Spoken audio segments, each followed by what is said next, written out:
একজন মানুষের মৃত্যুই প্রমাণ করে দেয় ওই মানুষটা কেমন ছিল। আজকে একটি ইমানদার ব্যক্তির মৃত্যুর ঘটনা ঘটেছে, আমি আপনাদের সাথে শেয়ার করছি। প্লিজ অনুরোধ করব ভিডিওটা একটু দেখেন। আজকে হচ্ছে ২৭ তারিখ শনিবার। কুমিল্লা চাঁদপুর নাজির মসজিদ, মানে চাঁদপুর একটা মসজিদ আছে, চাঁদপুর নাজিরিয়া জামে মসজিদের সম্মানিত খতিব হজরত মাওলানা জামাল হোসেন আল কাদেরী সাহেব আজকে শনিবার ২৭ তারিখ ফজরের নামাজের সময় তিনি গিয়েছেন আজান দেওয়ার জন্য। ফজরের নামাজের সময় তিনি আজান দিতে গেলেন।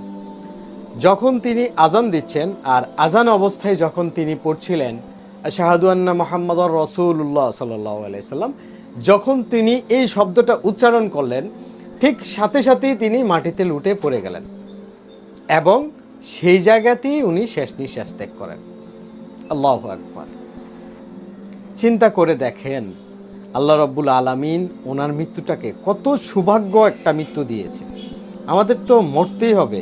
আল্লাহ রাব্বুল আলামিন যেহেতু বলেছেন কুল্লু নাফসিন যায়িকাতুল মাউত, প্রত্যেক প্রাণী একদিন না একদিন মৃত্যুর স্বাদ গ্রহণ করতে হবে। তো আমরা চাই আল্লাহ ইমানের সহিত মৃত্যু দান করুক। এই যে মানুষটিকে আপনারা এখন দেখতে পাচ্ছেন, তিনি জামাল সাহেব, তিনি ফজরের নামাজের সময় যখন আশহাদু আন্না মুহাম্মাদুর রাসূলুল্লাহ বলেছেন, এই কথা বলেই তিনি মাটিতে লুটে পড়ে গিয়েছেন এবং শেষ নিঃশ্বাস ত্যাগ করেছেন।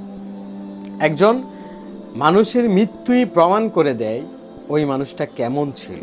তো আল্লাহ রাব্বুল আলামিন ওনার এই মৃত্যুটাকে শহীদি মর্যাদা দান করুন এবং আল্লাহ রাব্বুল আলামিন যেন জান্নাতের উঁচু মাকামে ওনাকে পৌঁছায় দেয়। আমরা এই দোয়া করি এবং আমরা পাশাপাশি দোয়া করব আল্লাহ রাব্বুল আলামিন যেন আমাদেরকেও যখন মৃত্যু দিবে ইমানের সহিত যেন মৃত্যু দেয়। ভিডিওটি আপনাদের যদি ভালো লেগে থাকে প্লিজ দর্শক ভিডিওটি একটু শেয়ার করে দেন।